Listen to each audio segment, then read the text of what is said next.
Paano sasagutin ang mga taong walang respeto sa iyo? How should we respond to people who hate us, who seek to destroy us, who put us down, who constantly do not like us?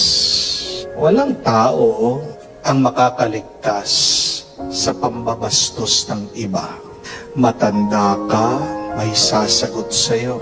Matalino ka, may hindi makikinig sa'yo. Wala kang pinag-aralan, mamaliitin ka. Mabait ka naman, mamasamain ka. Wala kang ginagawa, gagawang ka ng kwento. So how do we respond to people who disrespect us? Anong magandang gawin pag napakasama na nila sa iyo? Sundan natin ang halimbawa ng ating Panginoon. Siya'y nagtuturo, siya'y nangangaral mismo sa kanyang mga kababayan, mga kamag-anak niya, mga kaibigan niya. Pero tignan nyo naman kung anong ginawa sa kanya. Inilabas siya sa sinagoga, gusto pa siyang patayin, tinatapon siya doon sa bangin. Jesus was not only disrespected, Jesus was hated, and people wanted to kill him. But in the midst of this negative experience, how did Jesus respond?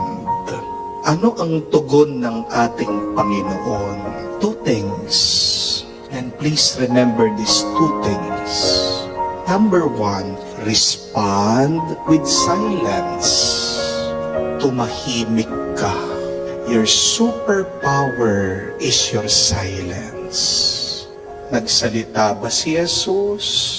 May sinabi pa siya? Nung tinutulak siya? Nung pinapatay siya? Wala. He remained silent. Because when you are silent, you remove the power from your enemies. Pag tahimik ka, babalik sa kanila yung mga masama na sinasabi nila. Pag tahimik ka, wala silang mapag-uusapan. Amen? At pag tahimik ka, sila maingay, lilitaw yung totoong ugali nila. Na sila ay mga taong walang modo. Sila'y mga taong walang pinag-aralan. Na sila ay mga taong walang kagandahang kalooban. Ano ang kasabihan? Na ang latang maingay, walang laman. What does that mean? That confidence is silent and insecurity is loud. Alam nyo na ha?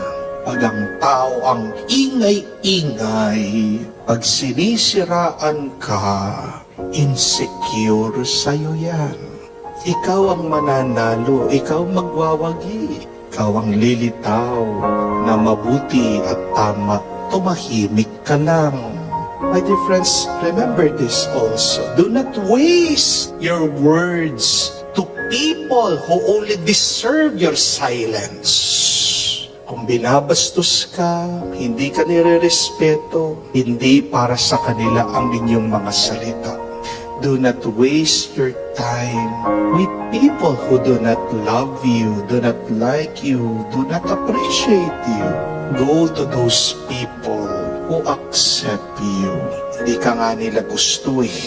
And nothing you will do or say will change their minds and their hearts. Dahil maraming taong matigas ang ulo, matigas ang puso. Sino makakapagbago sa kanila? Hindi ikaw. Ang Diyos lamang at sila. Pag ginusto na nilang baguhin ang sarili nila, thank the Lord. Pag binago sila ng Panginoon, praise God. But do not waste even 1 second trying to change these people.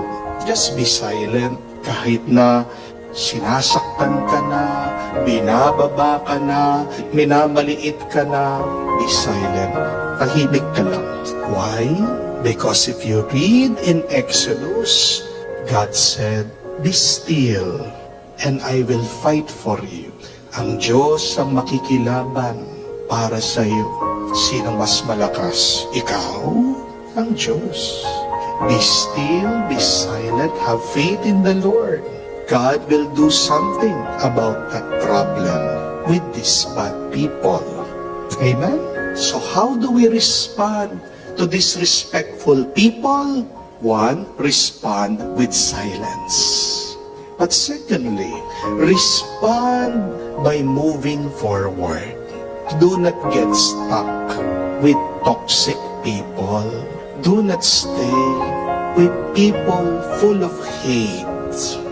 Move forward, leave negative people. Just like what Jesus did.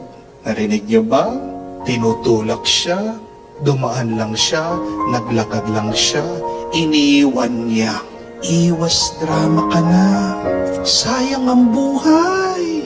Wala kang mapapala sa pakikipag-away diyan sa mga taong ayaw ka. Kasi no matter what you do, they have made up their mind and heart. They do not like you.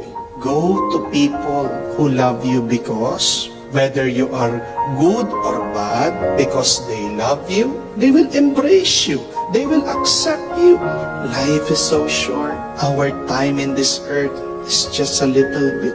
Wala kang mapapala, wala kang makukuha sa pakikipag-argumento, pakikipag-away dyan sa mga taong yan.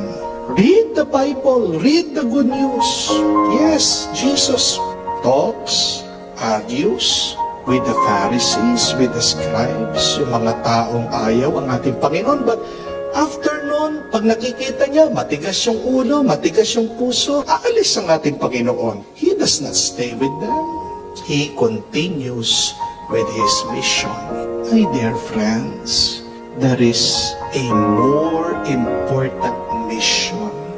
Our mission here on earth is not to win arguments. Our mission here on earth is not to convince people. Our mission here on earth is not to prove that we are right and they are wrong.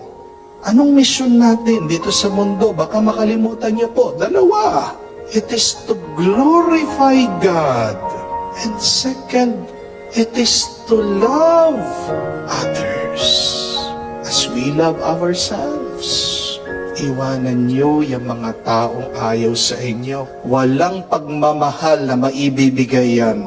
At kadalasan yung mga taong punong-puno ng galit at pagkamuhi, sila yung mga taong hindi rin nila matanggap at kayang mahalin ng kanilang sarili. How can they give you love if they don't love themselves? People who hurt you are people who are hurting. Unawain mo na lang yung mga taong yan. May problema yan, may pinagdadaanan yan. Tignan niyo po yung salitang influence. Doon sa gitna ng salitang influence is a word, flu, F-L-U. Anong ibig sabihin ng flu? Sa Tagalog, lagnat, sakit. So see, if you are in the presence of wrong people, you get the flu. Nahahawa ka doon sa kanilang sakit. Pick a good company.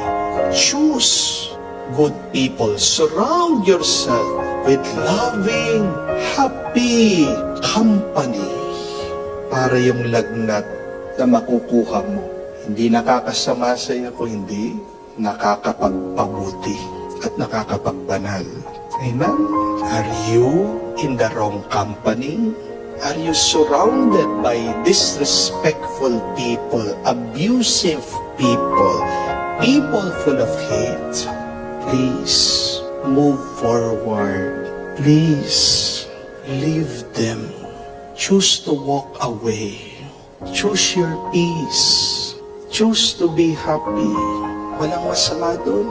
Kasi pag depressed ka, pag malungkot ka, hindi ka makagagawa ng mabuti. Kasi pag affected ka sa ginagawa ng ibang tao, sayang yung sanang magagawa mo na makakatulong sana sa iba at makakapagbigay ng kapurihan sa Diyos. It's very difficult to be holy to do good things when you're drowning in sadness and depression. Amen? Move forward and do not worry, because as you journey in this life, you are not alone. Iwan mo man yung mga taong yan, hindi ka nag-iisa kasi kasama mong Panginoon eh.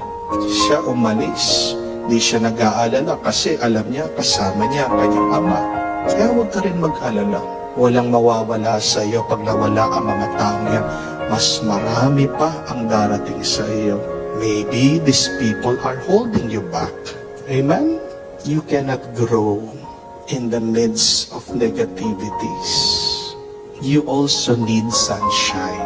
You also need tender loving care. So go to those people who can help you to grow, to be good, and to become more loving. How do we respond to disrespectful people? Remember, be silent and move forward. And we pray that we would become a lot more peaceful, happy, and holy.